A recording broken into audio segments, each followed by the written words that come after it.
बिस्मिल्लाहिर्रहमानिर्रहीम। अस्सलाम वालेकुम नाज़रीन, आप यूट्यूब चैनल देख रहे हैं। मैं इमरान खान हूँ। सबसे पहले तो इमरान खान साहब ने एक इंटरव्यू दिया वॉइस ऑफ अमेरिका को और उसमें ख़बरें बड़ी इंपॉर्टेंट हैं।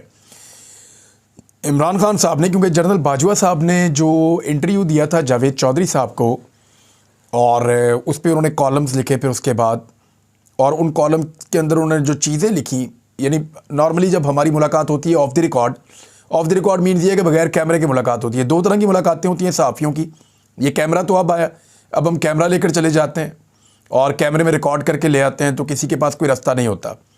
इससे पहले एक टेप रिकॉर्डर होता था छोटा सा, वो ले जाते थे, जब कोई बातचीत हो रही होती तो हम वहाँ रख देते थे, उसमें रिकॉर्ड हो जाता था और बाद में हम उसको सुन के तो तसल्ली से उसके साथ खबर बना लेते थे। और उससे पहले जो है वो कागज़ और पेन के साथ जाते थे सहाफ़ी और वो लिख कर ले आते थे और फिर ज़िम्मेदारी के साथ उसको छाप देते थे। तो जावेद चौधरी साहब ने और जनरल कमर जावेद बाजवा साहब ने जो उनकी बातचीत हुई आपस में कई घंटों तक, उस पर उन्होंने कॉलम्स लिखे। फिर अब बाजवा साहब का जो मौक़िफ़ छपा है कॉलम के अंदर, उससे एक तहलका मच गया पाकिस्तान में।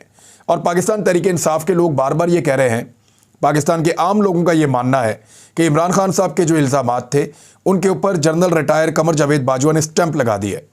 इमरान खान साहब जो कहते थे कि जनरल कमर जावेद बाजवा ने रिजीम चेंज ऑपरेशन को लीड किया, तो जनरल बाजवा ने अपनी नापसंदीदगी जो इमरान खान साहब के बारे में है उससे आगाह कर दिया इस कॉलम के ज़रिए। अब देखें, दो चीज़ें इसमें और बड़ी इंटरेस्टिंग है जो मैं आपके सामने रखता हूँ।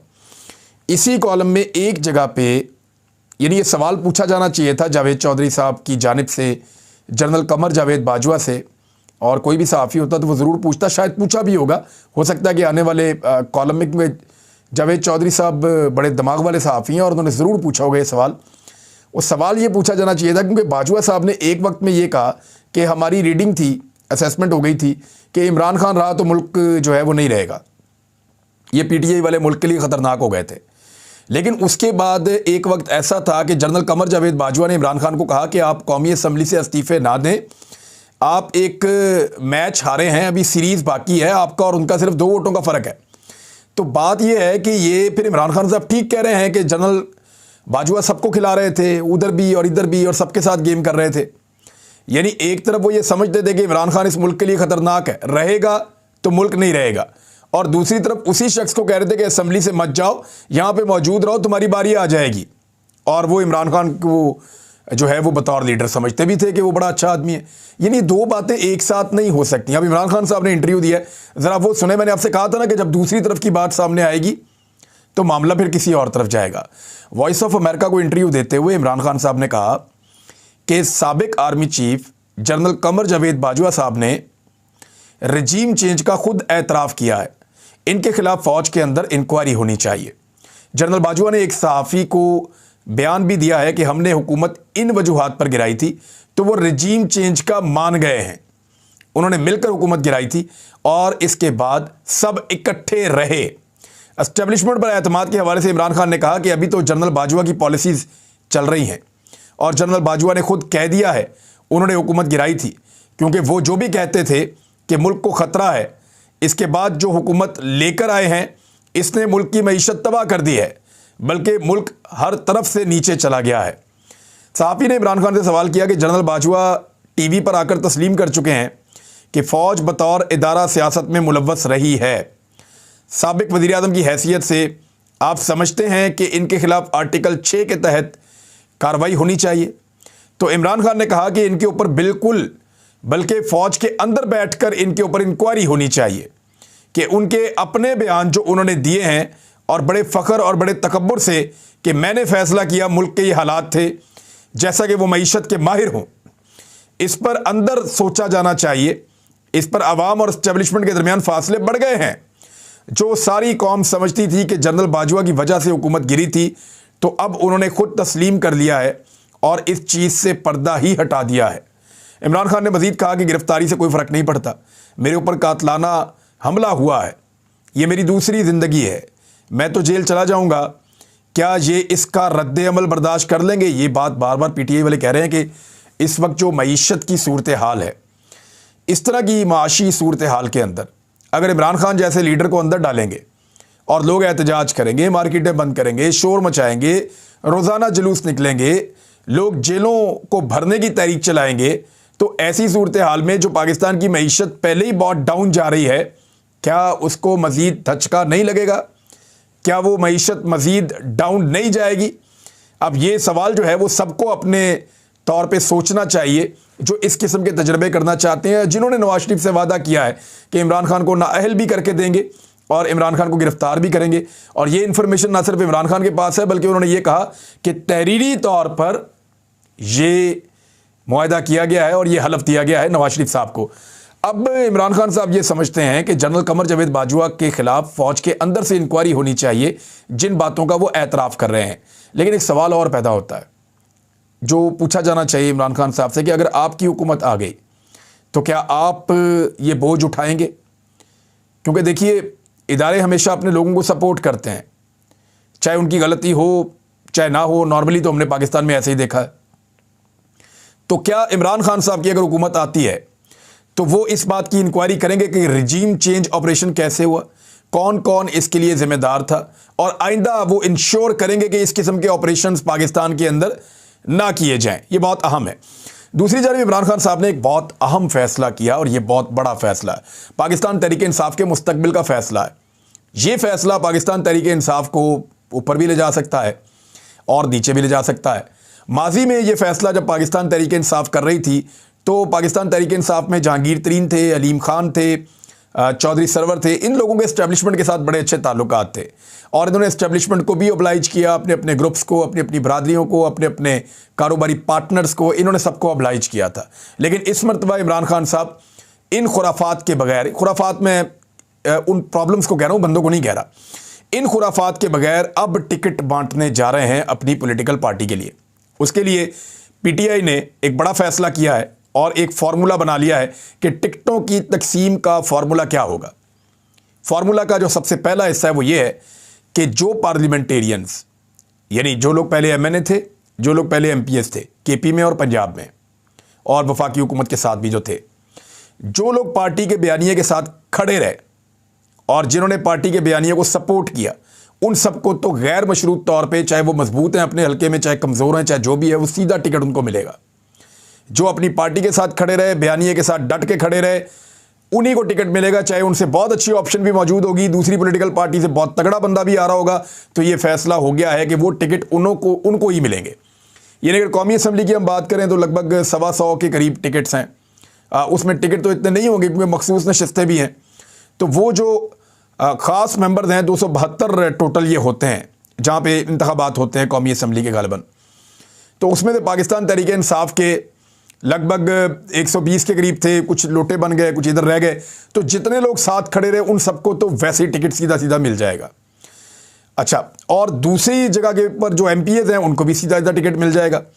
चंद लोगों को खैबर पख्तूनख्वा में और बहुत कम लोगों को पंजाब में उनको टिकट नहीं मिलेगा जो पहले पार्लियामेंटेरियन थे और पीटीआई के साथ थे, क्योंकि उनके ऊपर, किसी के ऊपर कोई करप्शन का इमरान खान साहब को पता चला कि उसने की है, किसी के ऊपर कोई और एलिगेशन आया, इमरान खान साहब को पता चला कि उसने ये किया है, कोई ऐसा है जो बयानिए के साथ पूरा खड़ा नहीं हुआ था और दोनों तरफ राब्ते में था।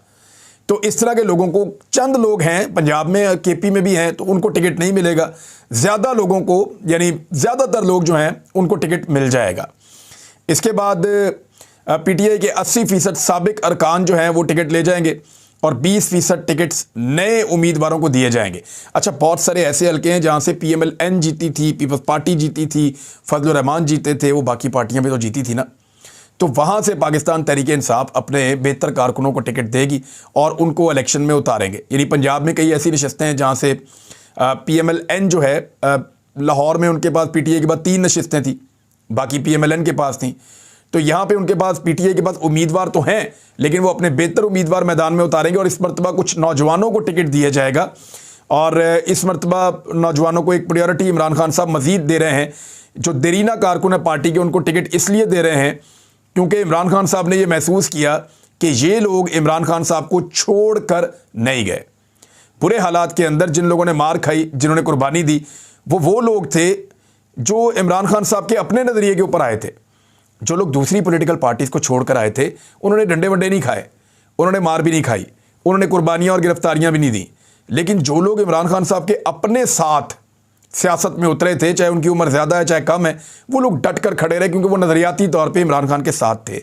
तो इमरान खान साहब ने इसमें यह भी सीखा है कि ज़्यादा लोग वो होने चाहिए जो नज़रियाती लिहाज से, नुक्ता नज़र के लिहाज से मेरी पॉलिसी पे और मेरे नज़रिए पे यकीन रखते हो। इसके बाद मुस्लिम लीग नून को छोड़कर आने वाले कुछ लोग हैं, 5-6 लोग हैं, MNAs हैं, इनको भी एडजस्ट किया जाएगा। और फवाद चौधरी ने कहा है कि आइंदा 2-3 रोज़ तक शुमाली पंजाब के उम्मीदवारों में पार्टी टिकट्स तकसीम कर दिए जाएंगे। इमरान खान आइंदा इलेक्शन से कबल फाइनल होने वाले उम्मीदवारों से अलग-अलग मुलाकातें करेंगे। ये मुलाकातें करके इमरान खान साहब इनको टिकट्स देंगे। ये है जी अब पाकिस्तान तहरीक इंसाफ की एक बड़ी तैयारी। शहबाज शरीफ साहब ने जो एक कफ़ायत शारी कमेटी बनाई थी, अब उन्होंने जो शहबाज शरीफ साहब को मशवरे दिए वो पूरे ही नहीं कर रहे। लाखों गाड़ियां हैं सरकारी अफसरान के पास, खर्चा कम ही नहीं हो रहा। सबको पेट्रोल मिलता है, सबको TADA मिलता है, सबको खर्चा मिलता है, कहीं से कम नहीं हो रहा। कैबिनेट उन्होंने कहा था कि आप 30 बंदों की कर दें, तो शहबाज शरीफ साहब ने 30 करने की बजाय 86 कर दी। यानी उन्होंने कहा कम करो, शहबाज शरीफ साहब ने उल्टा उसको बढ़ा दिया। हर चीज़ ये उल्टी करते हैं। और अभी उस कफ़ायत शारी कमेटी की कुछ और तजावीज़ आई है, मैं सिर्फ आपको पढ़ के सुनाऊंगा, आप अंदाज़ा कीजिएगा कि रजीम चेंज ऑपरेशन के समरात क्या आ रहे हैं। आप अंदाज़ा कीजिएगा कि रजीम चेंज ऑपरेशन ने किस किस को कितनी मुसीबत में डाल दिया है और आइंदा कितनी कितनी मुसीबत में डालना है। फौजी बजट में 15% कटौती की जाए, ये कफ़ायत शारी कमेटी की तजवीज़ है और ये न्यू के ऊपर छपी है, न्यू TV आप जानते हैं। फौजी बजट में 15% कटौती की जाए, जजों की पेंशन आधी कर दी जाए, सरकारी अफसरान को बड़ी गाड़ियां ना दी जाएं बल्कि वापस ले ली जाएं। अब इस किस्म की और तजावीज़ भी दी जा रही हैं और ये वैसे अंसार अब्बासी साहब ने इसको द न्यूज़ के अंदर रिपोर्ट किया था और उन्होंने कहा जी फौजी बजट कम कर दिया जाए, गैर अस्करी नौइयत का है और वजारत दफ़ा ने इस कौमी अहमियत के मामले पर अपना हिस्सा डालने से इत्तफाक कर लिया है। बहरहाल देखें, पाकिस्तान अच्छा खासा चल रहा था, जहाँ पे बजट बढ़ाए जाने थे वहाँ पे बजट कम किए जा रहे हैं। तो आप समझ सकते हैं कि जब पाकिस्तान के अंदर जो इस्टेब्लिशमेंट गलत फैसले करती है तो फिर सब इदारों को उसकी सज़ा भुगतनी पड़ती है। फिर ये कहा गया कि हुक्मरान अशराफिया, अरकान पार्लियामेंट, जजेस, सिविलियन और मिलिट्री अफसरान टैक्स दहिंदगान के पैसों से जिन सहूलतों, मुराद और ऐशो इशरत से लुत्फ़अंदोज़ होते हैं, इनमें भी भारी कटौती की जाए। और इसके बाद क्या गया, काबीना का हुजम कम किया जाए, दोबारा से कहा गया, लेकिन काबीना का हुजम शहबाज शरीफ ने मजीद बढ़ा दिया है। अरकान पार्लियामेंट को तरक्याती फ़ंड ना दिए जाएं। 90 अरब के तरक्याती फ़ंड अरकान पार्लियामेंट को दे रहे हैं, 14 अरब रुपया इलेक्शन कमीशन को नहीं दे रहे कि वो इलेक्शन करवा ले। और बड़ी गाड़ियां ना दी जाएं, सरकारी खजाने से किसी को भी 5 लाख रुपए माहाना से ज़्यादा पेंशन ना दी जाए। अब पेंशन तो बहुत ज़्यादा भी हैं यहाँ पाकिस्तान में। तमाम मुराद, सिक्योरिटी, मावन स्टाफ, यूटिलिटीज़, ये सब वापस ली जाए। बहुत सारी चीज़ें हैं और ये कहा गया तमाम अरकान कौमी असम्बली और सेनेटर्स की तनख्वाहें 15% कम की जाएँ और बैरून मुल्क सफारतकारों वगैरह का मौजूदा बजट 15% कम किया जाए। और साथ ही साथ ब्यूरोक्रेट्स, जजों और मुसल्लह फ़ौज के अफसरान को एक से ज़्यादा प्लॉट ना दिए जाएं। अगर पहले ही एक से ज़्यादा प्लॉट अलाट हैं तो कोई इजाफी ज़मीन अलाट की गई है पहले, तो उसको मनसूख किया जाए और उसकी नीलामी करवाई जाए। यानी अगर किसी जज ने या किसी फ़ौजी ने या किसी अफसर ने एक से ज़्यादा प्लॉट ले रखा है तो वो जो दूसरा प्लॉट है वो वापस लेकर, ये बड़ी अच्छी तजवीज़ है, सबसे वापस लेने चाहिए और दूसरा प्लॉट वापस लेकर उसकी नीलामी कर देनी चाहिए। जब इस किस्म के पाकिस्तान में रजीम चेंज के तजर्बे होंगे तो इस किस्म के नताइज तो उनके फिर निकलेंगे। दूसरी जानिब जो लाहौर हाई कोर्ट का फ़ैसला है, जिसमें लाहौर हाई कोर्ट ने कहा कि फौरी तौर पे इंतखाबात की तारीख दे इलेक्शन कमीशन मुशावरत करने के बाद, तो फिर इलेक्शन कमीशन ऑफ पाकिस्तान अब इसके ऊपर मुशावरत कर रहा है।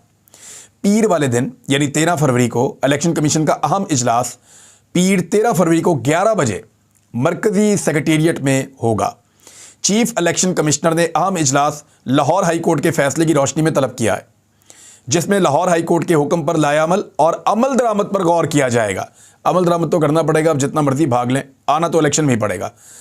लाहौर हाई कोर्ट ने गुज़िश्ता रोज़ इलेक्शन कमीशन को आम इंतखाबात की तारीख के ऐलान का हुक्म दिया था। दूसरी जानिब इस हुकूमत ने IMF को वो तमाम वादे कर लिए हैं, IMF पे वो तमाम मुतालबात मान लिए हैं जिनकी रोशनी में इस पूरे साल के अंदर पाकिस्तान में महंगाई का बदतरीन तूफान आने वाला है। लेकिन मरीम नवाज बदिद हैं कि ये सारी महंगाई इमरान खान की वजह से आई है। यानी इमरान खान साहब की हुकूमत गए हुए कितना अरसा हो गया है और उन्होंने जो IMF के साथ मुआहिदा किया था, उस मुआहिदे की मौजूदगी में पाकिस्तान की कौम को सस्ती चीज़ें मिल रही थी, मैंने आपसे पहले ही कहा था कि 40 दिन तक इमरान खान ने 10 रुपये सस्ता पेट्रोल बेचा है और 5 रुपये सस्ती बिजली बेची है, और तब से लेकर अब तक पाकिस्तान की तमाम चीज़ें 3 गुना महंगी करने के बावजूद भी वो नुकसान पूरा नहीं हो रहा। यानी 10 महीने हो गए हैं, 3 गुना महंगाई करके वो नुकसान पूरा नहीं हो रहा जो 40 दिन के लिए इमरान खान ने 10 रुपये कम किए थे। ये नहीं हो सकता। एक्चुअली पाकिस्तान के अंदर से कॉन्फिडेंस खत्म हो गया मार्केट में से, और फिर उसके बाद इस हुकूमत पे एतबार ना होने की वजह से, सियासी अदम इस्तेहकाम होने की वजह से लोगों का एतमाद गया और मार्केट डाउन हो गई, पाकिस्तान की मईशत का पट्टा बैठ गया। अब आपको इलेक्शन करवाने पड़ेंगे ताकि आप लोगों का एतमाद जीत सकें। लेकिन मरीम नवाज को लगता है कि नवाज शरीफ ने IMF से सारे मुआहदे पूरे किए हैं और वो कह रही है मईशत बुरी होती है तो नवाज शरीफ को लाया जाता है। यानी लाया जाता है। एक ही टिकर पढ़ के सुनाऊंगा और इस टिकर पे अपना इख्तिताम करूंगा। मरीम नवाज का बयान है, मैं नहीं कह रहा। मरीम नवाज साहिबा फरमा रही हैं, जब मईशत हचकोले खाती है तो नवाज शरीफ को ठीक करने के लिए लाया जाता है। यही तो हम कहते हैं कि नवाज शरीफ खुद कभी नहीं आता, उसे हमेशा लाया जाता है, और एक मरतबा फिर उसको लाने की कोशिश की जा रही है, लेकिन इस मरतबा आवाम सामने आकर खड़ी हो गई है। अब तक के लिए इतना ही। अपना ख्याल रखिएगा, अपने इस चैनल का भी। अल्लाह हाफ़िज़।